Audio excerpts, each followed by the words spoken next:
ચાલો મિત્રો, આપણે એક નવા મહત્ત્વના ટૉપિક શીખવા જઈ રહ્યા છીએ. ટૉપિકનું નામ છે સીમિત પ્રક્રિયક. સીમિત પ્રક્રિયક, સીમિત, લિમિટ એટલે આને પ્રક્રિયકના રિએજન્ટ કહીએ તો લિમિટિંગ રિએજન્ટ એવું કહેવાય. શું કહેવાશે? ફરીવાર, સીમિત પ્રક્રિયક વિશે સમજાવો અથવા લિમિટિંગ રિએજન્ટ વિશે સમજાવો. હવે લિમિટિંગ રિએજન્ટ, સીમિત પ્રક્રિયક સમજવા માટે હું તમને એક સરસ મજાનું વ્યવહારુ ઉદાહરણ આપું. માનો કે આપણા ઘરમાં 4 વ્યક્તિ હોય અને સરસ મજાના આપણે ગરમ ગરમ ગોટા બનાવ્યા હોય અને ગોટાની સાથે સાથે ચટણી પણ બનાવી હોય. સમજો મિત્રો, સરસ મજાના ગરમ ગરમ ગોટા અને ગોટાની સાથે આપણે ચટણી બનાવી હોય. હવે હું બેનું પ્રમાણ કહું તમને. 4 જણા છીએ, ગોટા માનો કે 500 ગ્રામ બનાવ્યા છે. ગોટા 500 ગ્રામ બન્યા અને ચટણી મોટું તપેલું ભરીને બનાવી. ચટણી મોટું તપેલું ભરીને બનાવી અને એ બધું બની ગયા પછી ઘરના 4 સભ્યો ગોટા ખાવા માટે બેઠા. પ્રક્રિયા શરૂ થઈ. કઈ પ્રક્રિયા શરૂ થઈ? તો કે ખાવાની પ્રક્રિયા શરૂ થઈ. ગોટા અને ચટણી ખાવાની પ્રક્રિયા શરૂ થઈ. ગોટા 500 ગ્રામ છે, ચટણી મોટું તપેલું ભરીને બનાવી છે, તો ખાવાની શરૂઆત થશે. એટલે પહેલાં શું પૂરું થઈ જશે? તો પહેલાં ગોટા પૂરા થઈ જશે. કેમ? તો ખાવાવાળા 4 છે અને 500 ગ્રામ જ ગોટા છે. જ્યારે તપેલું ભરીને ચટણી હતી એટલે ગોટા પૂરા થઈ ગયા એટલે તમારી જે પ્રક્રિયા હતી ખાવાની પ્રક્રિયા પૂર્ણ થઈ જશે. પછી એકલી ચટણી તો કોઈ પીએ નહીં. તો આ બંનેમાં લિમિટિંગ રિએજન્ટ કયો, સીમિત પ્રક્રિયક કયો? તો હવે તમને ખબર પડી જાય કે ગોટા એ સીમિત પ્રક્રિયક કહેવાશે, કારણ કે એ ઝડપથી પૂરા થઈ ગયા. એનો જથ્થો ઓછો હતો અને એની સાપેક્ષમાં ચટણીનો જથ્થો ઘણો બધો હતો, પણ એની સાથે જેટલી ખવાય એટલી જ ખવાય. બરાબર છે? તો આ ઉદાહરણ તમારા મગજમાં ફિટ બેસી ગયું હશે. હવે આપણે રસાયણ વિજ્ઞાનનું ઉદાહરણ લઈએ. તો અહીંયા શું કહે છે કે જ્યારે 2 કે તેથી વધારે પ્રક્રિયકોના પ્રમાણ આપેલા હોય, 2 કે તેથી વધારે પ્રક્રિયકોના પ્રમાણ, તો આપણે શું હતું? એક હતા ગોટા અને બીજી હતી ચટણી. બરાબર છે ને? ત્યારે જરૂર કરતાં ઓછું પ્રમાણ ધરાવતા પ્રક્રિયકને, તો એ બંનેમાં જરૂર કરતાં ઓછું પ્રમાણ કોનું હતું? તો કે ગોટાનું હતું. તો એ ગોટા શું બન્યા? સીમિત પ્રક્રિયક બન્યા. તો 2 અથવા 2 કરતાં વધારે પ્રક્રિયકોનો જથ્થો આપેલો હોય તેમાં જરૂર કરતાં ઓછું પ્રમાણ ધરાવતા જે પ્રક્રિયક હોય એને લિમિટિંગ રિએજન્ટ કહેવાશે. અથવા એક હું તમને બીજું સિમ્પલ ઉદાહરણ આપું. માનો કે તમે 3 મિત્રો હોવ અને માનો બજારમાં નાસ્તો કરવા ગયા. હવે 3 મિત્રોમાંથી એક મિત્ર જોડે 20 રૂપિયા છે, બીજા મિત્ર જોડે 50 રૂપિયા છે અને ત્રીજા મિત્ર જોડે 100 રૂપિયા છે. અને હવે તમે 3એ એવું નક્કી કર્યું કે આપણે સોલ્જરીમાં નાસ્તો કરીએ. તો 100 રૂપિયાવાળો 100 રૂપિયા તો નહીં આપી દે ને, 50 રૂપિયાવાળો 50 રૂપિયા પણ નહીં આપી દે. 20 રૂપિયાવાળો છે એને જોડે 20 છે એટલે 20 આપશે, બીજોએ 20 આપશે અને ત્રીજોએ 20 આપશે. તો એ પ્રમાણે 60 રૂપિયા ભેગા કરીને તમે નાસ્તો કરશો. તો જેની પાસે 50 હતા એની પાસે 30 વધ્યા અને 100 હતા એની પાસે 80 વધ્યા. અને 20 રૂપિયાવાળો જે વિદ્યાર્થી છે એ શું કહેવાશે? તમારો મિત્ર છે લિમિટિંગ રિએજન્ટ કહેવાય, એ સીમિત પ્રક્રિયક કહેવાય, કારણ કે એના પાસે પૈસા ઓછા હતા. તો અહીંયા એક ઉદાહરણ આપેલું છે, 2a + 3b it gives c + 2d. આપણે નિપજના મોલ પ્રમાણની કોઈ જરૂર નથી, માત્ર પ્રક્રિયકને ધ્યાનમાં લેવાનું છે. પ્રક્રિયકોનું જ પ્રમાણ છે. તમે જુઓ વ્યાખ્યામાં પણ એ જ લખેલું છે, પ્રક્રિયકોના જ પ્રમાણને અહીંયા આપણે ધ્યાનમાં લેવાના છે. એટલે નિપજના પ્રમાણને આપણે કોઈ મોલ પ્રમાણને ધ્યાનમાં લેતા નહીં. બરાબર? તો એના કેટલા મોલ છે? 2 મોલ છે. અને બીના કેટલા મોલ છે? તો કે 3 મોલ છે. આ શાના મોલ પ્રમાણ શાના ઉપરથી આપ્યું? સમીકરણ પરથી આપ્યું. એના 2 મોલ અને બીના 3 મોલ છે અને એમની વચ્ચે પ્રક્રિયા થાય છે. હવે આ પ્રક્રિયા કરવા માટે જથ્થો કેટલો લીધો એટલે આપેલ પ્રમાણ તો 2 મોલ એના આપેલા છે અને 9 મોલ કોના આપ્યા છે? બીના આપેલા છે. આ પ્રક્રિયા થશે સી અને ડી નિપજ બનશે. તો જેનો જથ્થો ઓછો કોનો છે? એનો જથ્થો ઓછો છે. કેટલો છે? અહીંયા આપેલો જથ્થો 2 મોલ છે. તો આ 2 મોલ વપરાઈ જશે. તો એની સામે આ કેટલા વપરાશે? તો આ બીનો સહગુણક 3 છે એટલે આ 3 વપરાશે. આ 9 નહીં વપરાય. આમાંથી કેટલા વપરાવાના? 3 જ વપરાવાના. તો બાકી કેટલા વધ્યા? 6 બાકી વધ્યા. એ 6 પડ્યા રહેશે. 6 પ્રક્રિયા પાત્રમાં પ્રક્રિયા થયા વગર બીનો જથ્થો પડ્યો રહેશે અને એનો જથ્થો છે 2 મોલ એ 2 મોલ વપરાઈ જશે. 6 પડ્યા રહ્યા. આ 2 સહગુણક 2 છે એટલે 2, આનો સહગુણક 3 છે એટલે આ 3 વપરાશે. તો 6 આના પડ્યા રહેશે. તો આ બંનેમાંથી લિમિટિંગ રિએજન્ટ કોણ બન્યો? તો કે એ બન્યો, કારણ કે એના 2 મોલ વપરાઈ જાય છે. તો શું લખ્યું? જો અહીં એના 2 મોલ સાથે બીના 9 મોલ પૈકી 3 મોલ જ પ્રક્રિયા કરશે. ભલે 9 આપેલા હોય, પ્રક્રિયા કેટલા કરે? 3 જ કરે. એ બી 3 વિદ્યાર્થીનું નામ કયા? 100 રૂપિયા હતા, પણ 100 રૂપિયાવાળો આપશે કેટલા? 20 રૂપિયા જ આપશે. 50 રૂપિયાવાળો આપશે કેટલા? 20 રૂપિયા જ આપશે. એની પાસેના બાકીના પૈસા છે એની પાસે પડ્યા રહેશે. બરાબર છે? તો અહીંયા જ્યારે બીના 6 મોલ પ્રક્રિયા પામ્યા વગર બાકી રહેશે. આમાંથી તમે 3 બાદ કરો એટલે આ 6 મોલ મળ્યા. એ પ્રક્રિયા થયા વગરનો જથ્થો બાકી રહેશે. તો અહીં એના બધા જ મોલ વપરાઈ જતા હોય છે અને એના બધા જ વપરાઈ ગયા એટલે પછી આગળ પ્રક્રિયા કોઈ થશે નહીં. જેવી રીતે એક વિદ્યાર્થી પાસે 20 રૂપિયા હતા, તમે નાસ્તો કરી દીધો, હવે પછી એમ કહો છો કે હવે આપણે ફરી 20 રૂપિયા ઉઘરાવી અને ફરીવાર નાસ્તો કરીએ, તો પછી એ 20 રૂપિયાવાળો વિદ્યાર્થી છે એ પૈસા આપી શકશે નહીં. એનો મતલબ કે તમે ફરીવાર નાસ્તો કરી શકશો નહીં. બરાબર? 6 મોલ પ્રક્રિયા પામ્યા વગરના બાકી રહેશે. એના બધા જ મોલ વપરાઈ જતા હોવાથી પ્રક્રિયા આગળ વધશે નહીં. એટલે એનો મોલ જથ્થો કેવો છે? સીમિત થયો. એનો મોલ જથ્થો સીમિત હોવાના કારણે પ્રક્રિયા આગળ વધતી નથી. તો આ સમીકરણમાં એ સીમિત પ્રક્રિયક એટલે કે એ લિમિટિંગ રિએજન્ટ કહેવાશે. આપેલા મોલ લખ્યા ને એ આના ઉપરથી લખ્યા. એનો સહગુણક 2 છે ને બીનો સહગુણક 3 છે એ લખ્યા. પણ પ્રક્રિયા કરવા માટે તમને કેટલા આપ્યા? આપેલા મોલ એના 2 અને બીના 9 આપ્યા. બરાબર? માનો કે એના અહીંયા 4 આપ્યા હોત તો આ 4 વપરાત, તો આ 4 વપરાત, તો બાકીના 5 આના પડ્યા રહ્યા હોત. બરાબર? 9 માંથી 4 એટલે 5. બરાબર? આ પ્રમાણેની એની વાત છે. તો આટલું જરા તમે વિદ્યાર્થી મિત્રો કમ્પ્લીટ નોંધી લેશો. પછી આના ઉપરનો આપણે એક એક્ઝામ્પલ ગણીએ જે તમારી બુકમાં કોયડા સ્વરૂપે તમને આપેલો છે. હા મિત્રો, હવે આપણે સીમિત પ્રક્રિયકનો એક દાખલો જોઈ લઈએ. જો અહીંયા શું આપેલું છે રકમમાં, પહેલાં રકમ વાંચીએ અને કોઈ પણ એક્ઝામ્પલ જ્યારે ગણો, કેમિસ્ટ્રીમાં ગણો કે ફિઝિક્સમાં ગણો કે મેથ્સ હોય તો મેથ્સમાં યાદ રાખજો રકમ ધ્યાનથી 2 વખત વાંચવી જરૂરી છે અને 2 વખત વંચાઈ ગયા પછી સમજી વિચારીને આગળ એનું સ્ટેપ ભરવાનું થશે. જો શું લખેલું છે? 50 કિલોગ્રામ નાઇટ્રોજન વાયુ અને 10 કિલોગ્રામ હાઇડ્રોજન વાયુને એમોનિયા મેળવવા માટે મિશ્ર કરવામાં આવ્યા. તો અહીંયા એમોનિયાની બનાવટની વાત છે અને એમોનિયા બનાવવો હોય તો હેબર વિધિ દ્વારા બને અને નાઇટ્રોજન અને હાઇડ્રોજન વાયુની જરૂર પડશે. તો ચલો અહીંયા પ્રક્રિયા સમીકરણ હું લખું.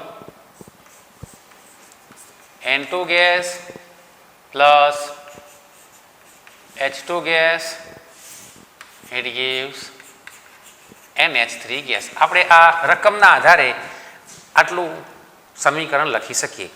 મિત્રો, સમીકરણ લખ્યા પછી એને બેલેન્સ કરવું જરૂરી છે. એ પણ તમને બેલેન્સ કરતાં શીખવાડેલું છે. જુઓ, નાઇટ્રોજન N2 2 છે, અહીંયા નાઇટ્રોજન 1 છે એટલે આના આપણે 2 વડે ગુણીશું.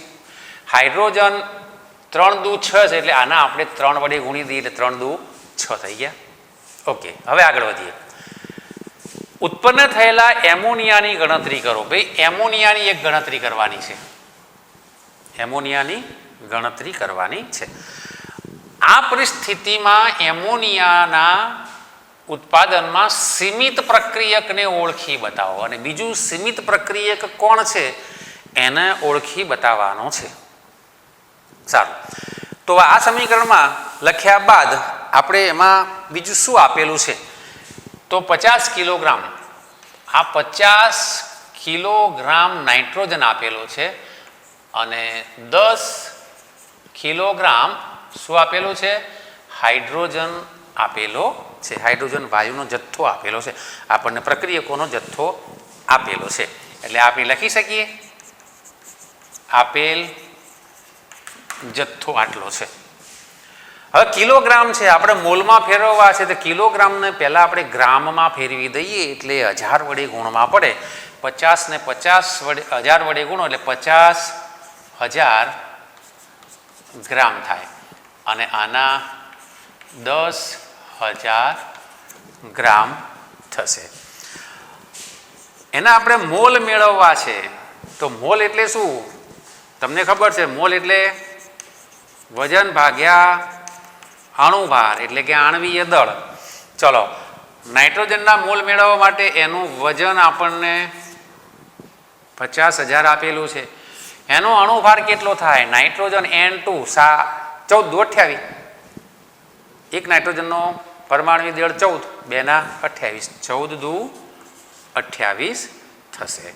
અને એ જ રીતે અહીંયા 1000 છેદમાં નાઇટ્રોજન 3 દુ 6 હાઇડ્રોજન છે, આનું 6 થશે. ચલો આપણે કેલ્ક્યુલેટરનો ઉપયોગ કરવાનો થશે. હું કેલ્ક્યુલેટર લઈ લઉં છું.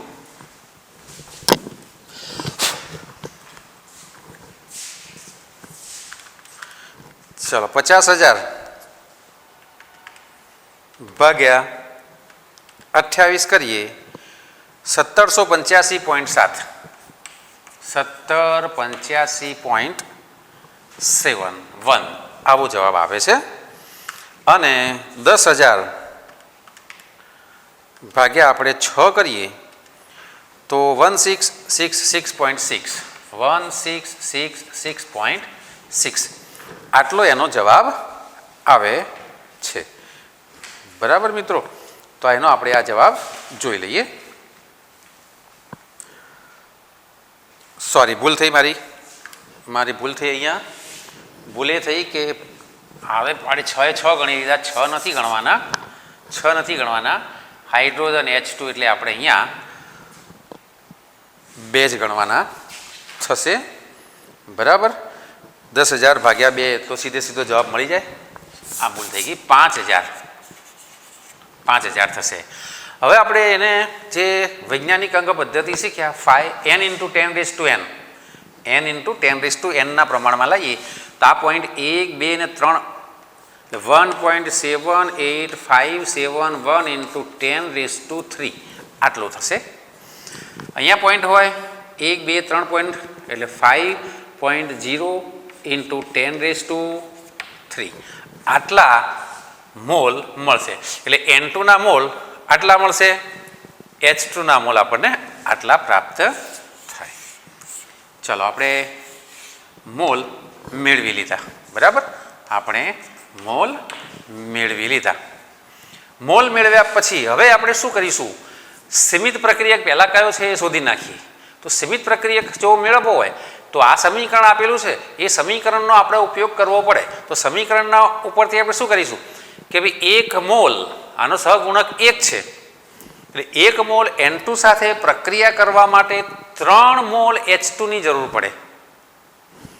તો આટલા મોલ N2 સાથે પ્રક્રિયા કરવા માટે કેટલા મોલ H2 ની જરૂર પડે? જે જથ્થો મળે એ જથ્થાને આના સાથે કમ્પેર કરો. જો વધારે હોય કે ઓછો હોય તો એના આધારે આપણે સીમિત પ્રક્રિયક કોણ છે એ નક્કી કરી શકીએ. ફરીવાર બોલું કે N2 ના મોલ આપણે આટલા મળી ગયા, H2 ના મોલ આપણને આટલા મળી ગયા. બરાબર, અહીંયા સમીકરણ પરથી 1 મોલ N2 સાથે પ્રક્રિયા કરવા માટે 3 મોલ H2 ની જરૂર પડે. તો N2 નો જથ્થો મોલ આપણે અહીંયા મેળવ્યા. આટલા મોલ માટે હાઇડ્રોજન કેટલા જોઈએ?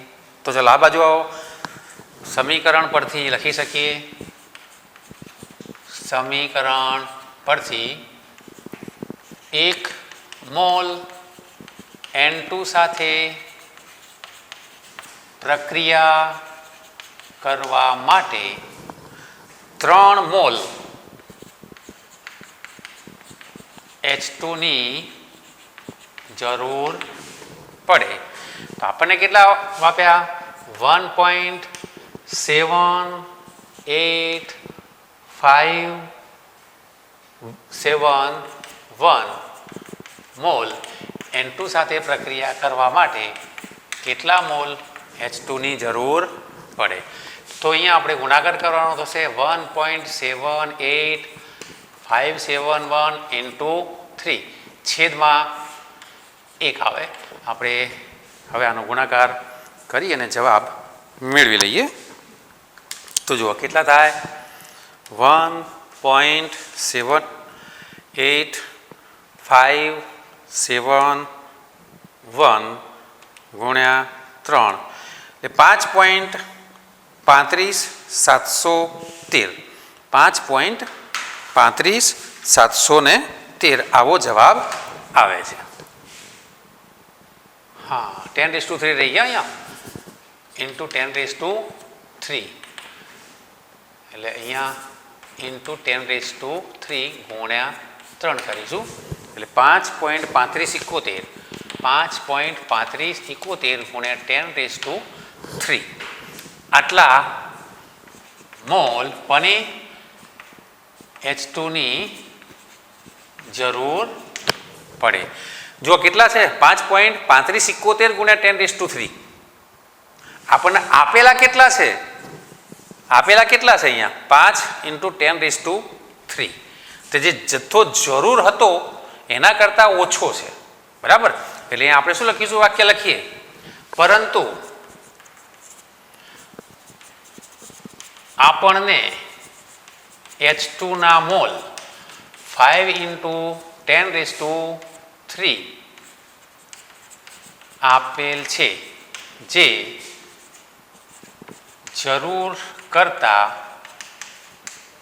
ઓછા હોવાથી, જરૂર આટલાની છે, આપેલા આટલા છે, એટલે જરૂર છે એના કરતાં આપેલો જથ્થો ઓછો છે, એટલે ઓછા હોવાથી H2 એ સીમિત પ્રક્રિયક બને છે.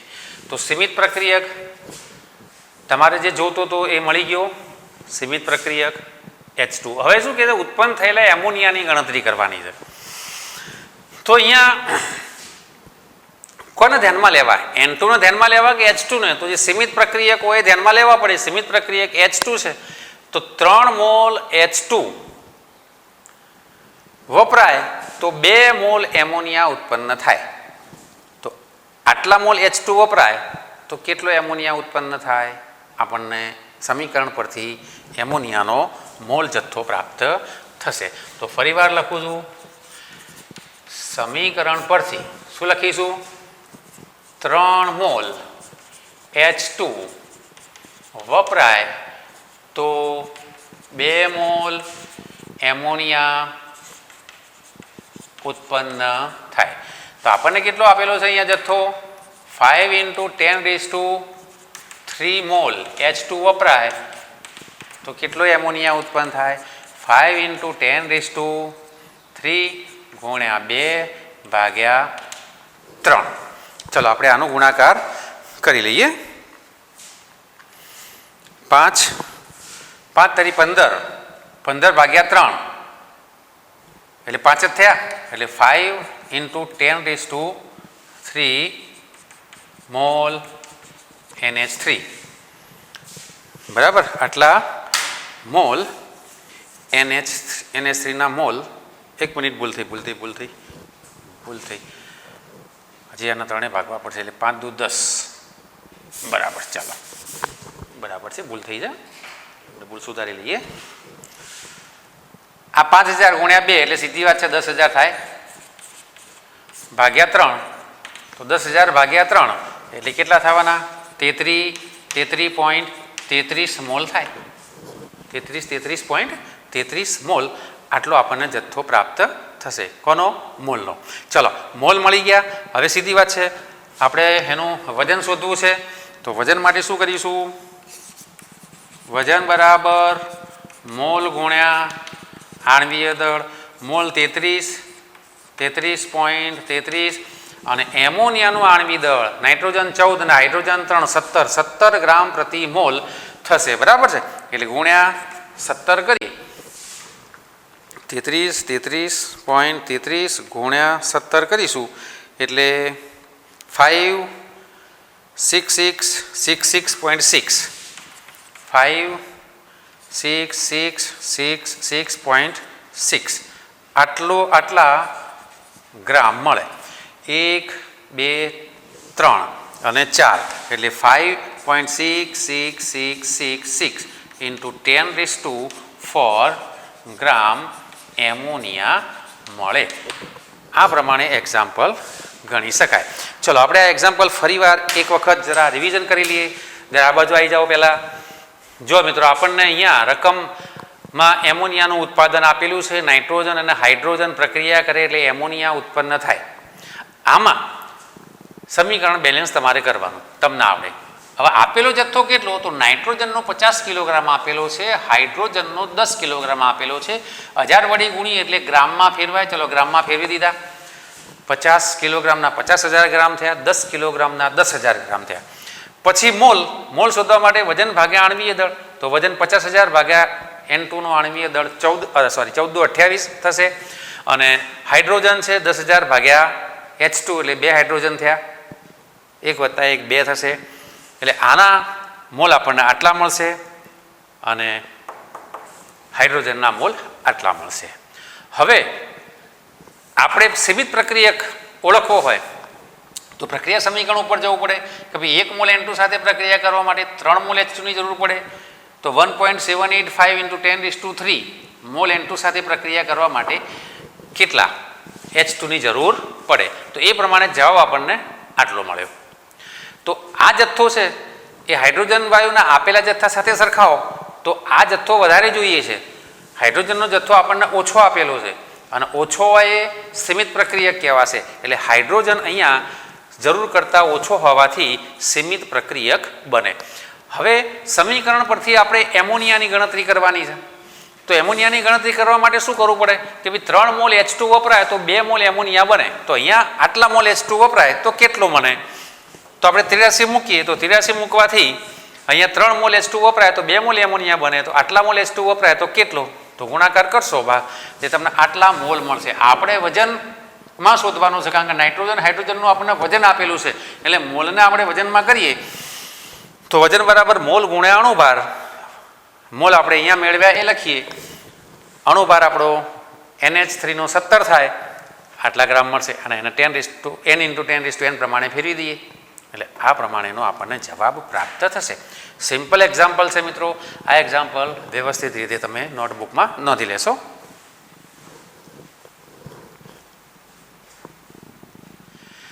મિત્રો હવે એક નવો ટોપિક ભણાવું છું. 3 સામાન્ય વ્યાખ્યાઓ છે જે તમે ધોરણ 10માં ભણેલા જ છો, મને ખબર છે. દ્રાવણની થોડી માહિતી આપી છે. દ્રાવણની પ્રક્રિયાઓ. દ્રાવણ તો દ્રાવણ કોને કહેવાય? ચલો પહેલી વ્યાખ્યા આપણે દ્રાવણની આપી. દ્રાવણ કોને કહેવાય? દ્રાવણની વ્યાખ્યા શું થાય? તો 2 કે તેથી વધારે 2 કે તેથી વધારે પદાર્થોના સમાંગ અથવા એકરૂપ મિશ્રણને દ્રાવણ કહે છે. તો દ્રાવણમાં ઓછામાં ઓછા 2 અથવા 2 કરતાં વધુ ઘટકો હોવા જોઈએ. જો સિમ્પલ માનો કે એક પાત્ર છે, બરાબર છે. આ પાત્રની અંદર પાણી ભર્યું, એની અંદર ખાંડ નાખી.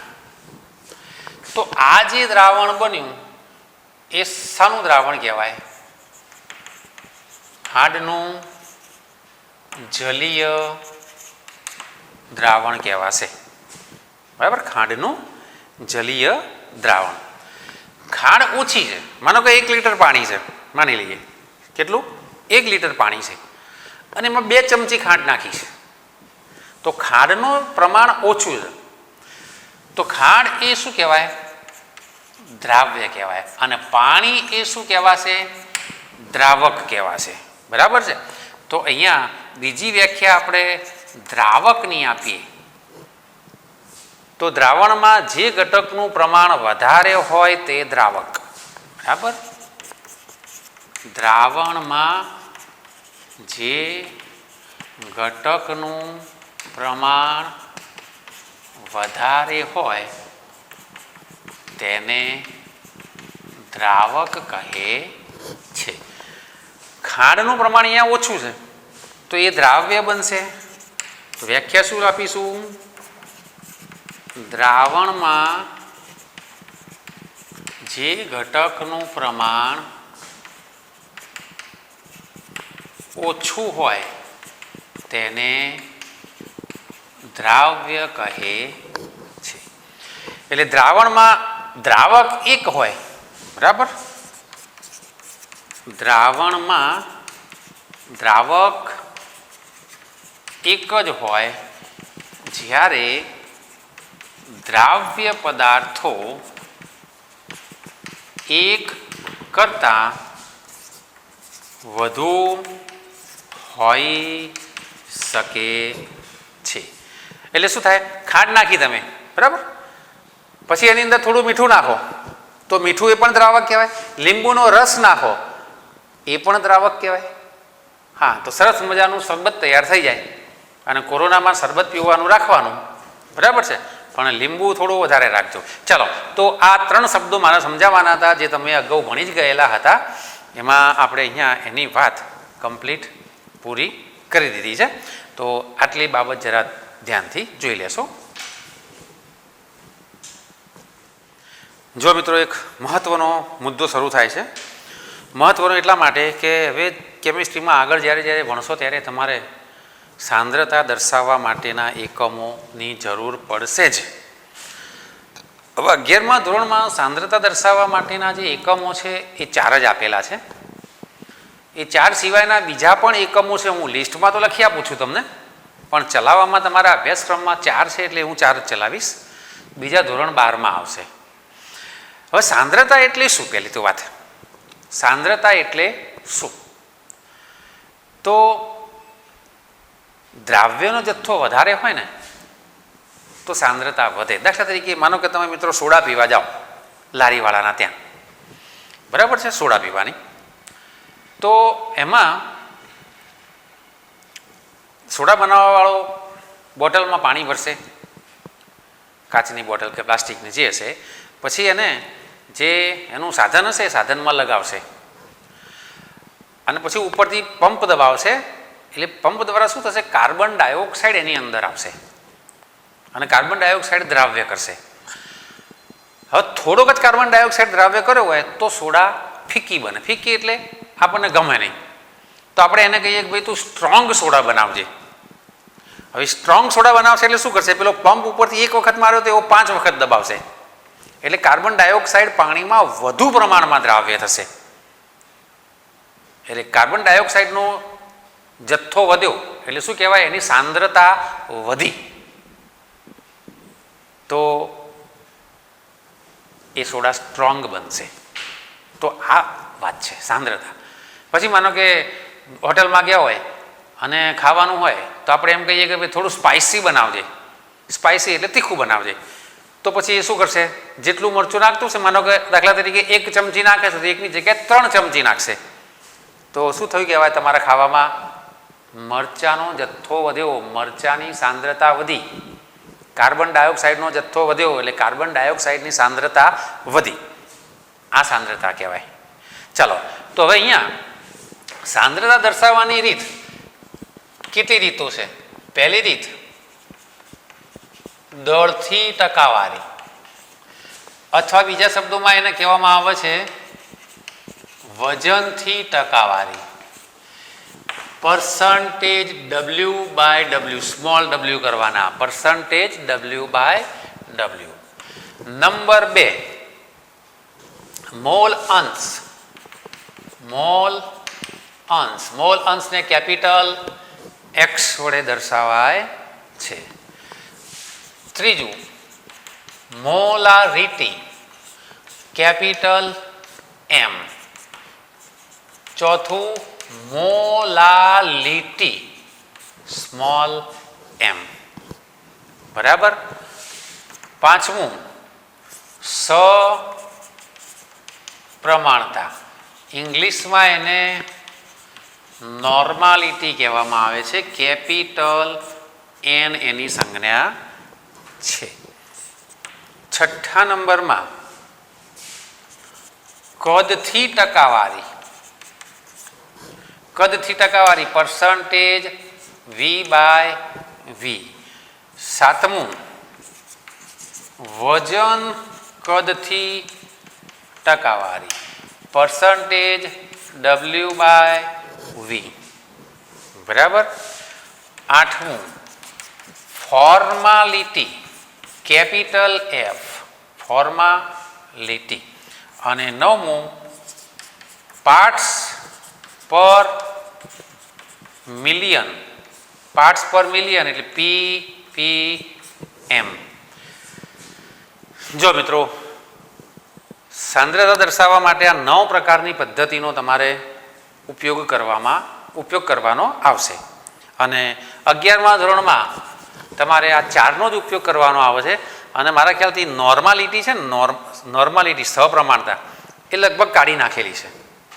એટલે એનો ક્યાંય કોઈ જગ્યાએ ઉપયોગ લગભગ નહીં આવે. બરાબર છે. બાકીના જે છે સાંદ્રતા દર્શાવવાના એકમો એ તમારે 12મા ધોરણમાં ભણવાના રહેશે. એટલે હાલ પૂરતા આપણે 4 ધ્યાનમાં રાખો અને 4ની નોંધ કરો. આ 5 તો એટલા માટે કે ભવિષ્યમાં ભણવાના છે એટલે તમને એડવાન્સ એની થોડી માહિતી આપી રાખી, જેથી આવતા વખતે આ શબ્દો તમારા માટે નવા ના પડે એટલા માટે. તો આ બાકીના 12મા ધોરણમાં ભણીશું. 4 છે એ તમે 4ની નોંધ કરી લેશો. ઓકે, ચલો શરૂ કરો. ચલો મિત્રો, આપણે એમાંનું પહેલું ભણી લઈએ. દ્રાવણની સાંદ્રતા દર્શાવવાની રીત, દળથી ટકાવારી, percentage W by W, percentage W by W. હવે એની વ્યાખ્યા શું થશે? તો એની વ્યાખ્યા પ્રમાણે થાય છે. 100 ગ્રામ દ્રાવણમાં દ્રાવ્ય થયેલા પદાર્થના ગ્રામમાં વજનને દળથી ટકાવારી એટલે કે પરસન્ટેજ ડબલ્યુ બાય ડબલ્યુ કહે છે. 100 ગ્રામ દ્રાવણમાં એટલે દ્રાવણનું વજન 100 ગ્રામ કરવાનું છે, યાદ રાખજો. એનું કદ નહીં, એનું વજન. અને 100 શબ્દ કેમ લીધો? 100 ગ્રામ જ કેમ? તો ટકા 100 હોય, ટકા 100 હોય એટલે 100 ગ્રામ. એમાં દ્રાવ્ય થયેલો પદાર્થ, દ્રાવ્ય પદાર્થ એનું જે ગ્રામમાં વજન જેટલું હોય એ એની દળથી ટકાવારી કહેવાય. જથ્થો વધારે હોય તો 10% વધી જાય, જથ્થો ઓછો હોય તો 10% ઘટે. એટલે સૂત્ર આવું થાય, પરસન્ટેજ ડબલ્યુ બાય ડબલ્યુ બરાબર દ્રાવ્યનું વજન ગ્રામમાં ગુણ્યા 100 છેદમાં દ્રાવણનું વજન ગ્રામમાં. બરાબર. આ GM લખ્યું છે, GM ગ્રામ. ઓકે, હા, દ્રાવણનું વજન. હવે માનો કે આવી વાત છે, હું તમને 3 ઉદાહરણ લઉં. પહેલું ઉદાહરણ કે 25% ડબલ્યુ બાય ડબલ્યુ H2SO4નું જલીય દ્રાવણ. તો આનો મતલબ શું થાય? આનો મતલબ શું થાય? આપણે મતલબ સમજવાનો છે, કારણ કે દાખલા ગણશો ત્યારે એ આવશે. 25% ડબલ્યુ બાય ડબલ્યુ H2SO4નું જલીય દ્રાવણ એટલે કે 100 100 ગ્રામ દ્રાવણમાં 25 ગ્રામ H2SO4 છે. હવે 100 ગ્રામ દ્રાવણમાં 25 ગ્રામ H2SO4 હોય તો બાકીનું શું હોય? બાકીનું 75 ગ્રામ શું હોય? જલીય દ્રાવણ છે, પાણી હોય, બરાબર. અને 25 ગ્રામ પાણી છે. 25 વત્તા 75 ગ્રામ પાણી છે. 75 ને 25 100 થઈ ગયા. એ રીતે. ચલો બીજું ઉદાહરણ આપું. દાખલા તરીકે આવું કહી શકાય કે 10% W/W મીઠાનું એટલે કે NaClનું જલીય દ્રાવણ. તો શું લખાય? 100 ગ્રામ દ્રાવણ, એ 100 ગ્રામ દ્રાવણમાં શું હશે? 10 ગ્રામ મીઠું હશે, NaCl. તો બાકીનું 90 ગ્રામ શું હોય? 90 ગ્રામ પાણી હોય, બરાબર.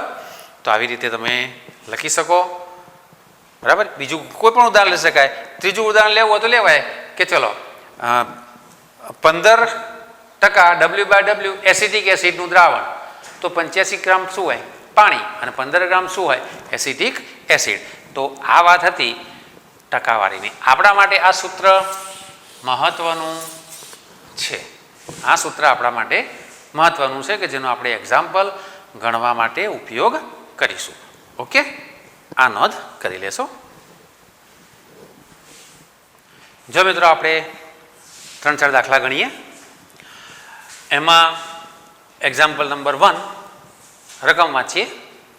પદાર્થ એ, પદાર્થનું આપણે નામ નથી લીધું, સીધો પદાર્થને એ પદાર્થ છે એવું કહ્યું. પદાર્થ એના 2 ગ્રામને 18 ગ્રામ પાણીમાં ઓગાળવામાં આવે તો એ જે દ્રાવણ બને એમાં દ્રાવ્યના દળથી ટકા ગણો. તો દ્રાવ્યના દળથી ટકા ગણવાના છે. એનો મતલબ કે પર્સન્ટેજ W/W શોધવાના છે. હવે અહીંયા તમને આપેલું શું છે? તો આ 2 ગ્રામ છે અને આ 18 ગ્રામ છે. એ પદાર્થ એનું વજન 2 ગ્રામ છે અને પાણીનું વજન 18 ગ્રામ છે. તો આમાં દ્રાવ્ય કોણ થયું? તો જેનો જથ્થો ઓછો હોય એ દ્રાવ્ય કહેવાય. તો અહીંયા દ્રાવ્ય કોણ થશે? પદાર્થ એ દ્રાવ્ય થશે. એટલે આવું લખી શકાય, દ્રાવ્યનું વજન કેટલું?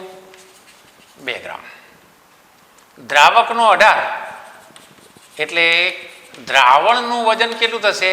2 + 18 20 ગ્રામ થાય. 2 + 18 એટલે 20 ગ્રામ થશે. સિમ્પલ આપણે મૂકી દઈએ. દ્રાવ્યનું વજન તો 2 ગ્રામ છે, ગુણ્યા અહીંયા આપણે 100 કરીએ. દ્રાવણનું વજન 20 ગ્રામ છે, મીંડું જતું રહ્યું, 2 જતા રહ્યા, કેટલા રહ્યા? 10, બરાબર. એટલે અહીંયા દળથી ટકા 10% W/W આ તમારો જવાબ થાય. હવે આટલું સિમ્પલ વસ્તુ છે એ એક જ ગુણમાં પૂછે. યાદ રાખજો, આટલો કોઈ મોટો દાખલો નથી કે તમને 3 ગુણમાં પૂછે. એ એક જ ગુણમાં તમને પૂછી શકે. ચાલો એવી રીતે આપણે બીજું એક્ઝામ્પલ ગણીએ. તો જુઓ શું કહે છે આમાં કે 500 ગ્રામ દ્રાવણમાં કેટલા ગ્રામ NaOH ઓગાળતા 5% W/W સાંદ્રતા ધરાવતું દ્રાવણ મળશે. તમને દ્રાવણનું વજન આપેલું છે. દ્રાવણનું વજન કેટલું? 500 ગ્રામ, બરાબર. પર્સન્ટેજ W/W પણ આપી દીધા છે. કેટલા છે? 5%. શોધવાનું શું છે? કેટલા ગ્રામ NaOH. NaOH એ શું કહેવાય? દ્રાવ્ય પદાર્થ. દ્રાવ્યનું વજન શોધવાનું છે. દ્રાવ્ય એટલે NaOH નું વજન આપણે અહીંયા મેળવવાનું છે. તો સૂત્ર આપણે અહીંયા આપેલું છે એ જ મૂકીશું. પર્સન્ટેજ W/W બરાબર દ્રાવ્યનું વજન ગ્રામમાં ગુણ્યા 100 છેદમાં દ્રાવણનું વજન. જો હવે એમાં શું આપેલું છે? પર્સન્ટેજ W/W તમને આપી દીધા છે 5, તો 5 મૂકી દઈએ અહીંયા. દ્રાવ્યનું વજન NaOHનું વજન શોધવાનું છે. દ્રાવ્ય એટલે કે NaOH નું વજન આપણે શોધવાનું છે. ગુણ્યા અહીંયા 100 સંખ્યા અને દ્રાવણનું વજન આપણને 500 ગ્રામ આપેલું છે. 500 બરાબર. તો જુઓ અહીંયા 1 2 મીંડા 1 2 મીંડા નીકળી ગયા. આ 5 અહીંયા આવશે, પછી 25 થશે, એટલે દ્રાવ્યનું વજન 25 ગ્રામ થાય. લખીએ અહીંયા દ્રાવ્યનું વજન બરાબર 25 ગ્રામ. તો આ તમારો જવાબ બનશે. સૂત્ર ઉપરથી છે, એકદમ ઇઝી છે, નોંધ કરી લેશો.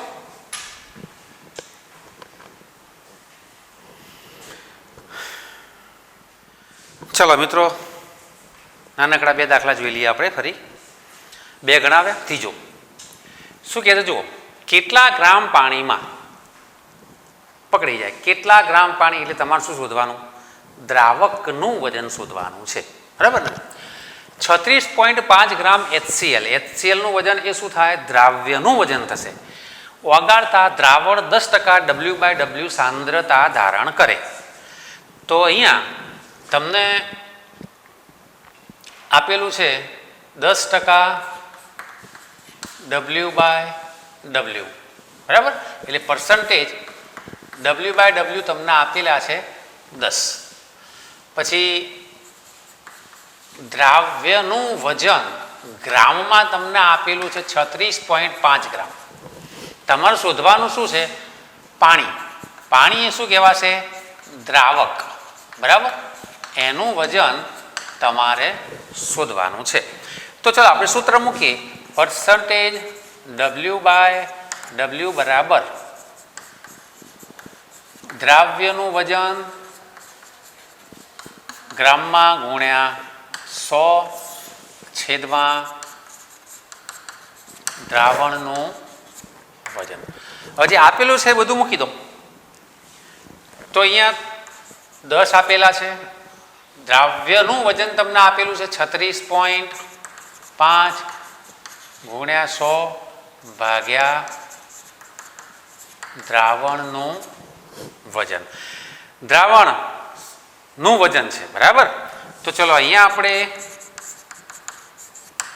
દ્રાવણનું વજન કેટલું થાય? 10 નીચે આવશે. 36.5 ગુણ્યા 100 ભાગ્યા 10. 1 મીંડું જતું રહ્યું અને 10 વડે ગુણાશે એટલે 365 ગ્રામ આવે. કોનું વજન આવ્યું? આ દ્રાવણનું વજન. યાદ રાખજો, જો આપણે જે શોધવાનું છે એ નથી. આપણે શાનું વજન શોધવાનું છે? દ્રાવકનું વજન શોધવાનું છે. આ કોનું મળ્યું? દ્રાવણનું વજન. તો દ્રાવણ એટલે શું? દ્રાવ્ય વત્તા દ્રાવક. અગાઉ ભણ્યા. તો અહીંયા દ્રાવણનું વજન બરાબર દ્રાવકનું વજન વત્તા દ્રાવ્યનું વજન. આ મળી ગયું. દ્રાવણનું 365 ગ્રામ. દ્રાવકનું વજન આપણે શોધવાનું. દ્રાવકનું વજન વત્તા દ્રાવ્યનું વજન તમને આપેલું છે 36.5. તો આને આપણે આ બાજુ લઈ દઈએ.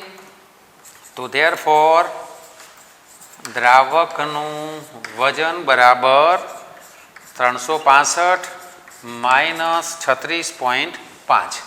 તો આપણે એનો ગુણાકાર બાદબાકી કરી લઈએ.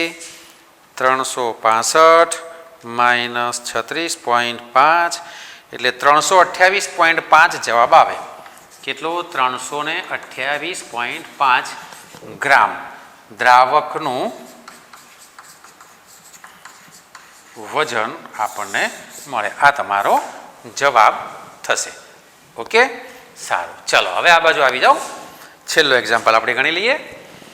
28% W/W H2SO4 નું દ્રાવણ ના 20 ગ્રામ દ્રાવણમાં કેટલા ગ્રામ H2SO4 હશે? જો આ એક્ઝામ્પલમાં આપણે દ્રાવ્યનું વજન શોધ્યું, દ્રાવકનું વજન શોધ્યું. અહીંયા દ્રાવ્યનું વજન શોધવાનું કહે છે. તો આપણે સૂત્ર મૂકી દઈએ.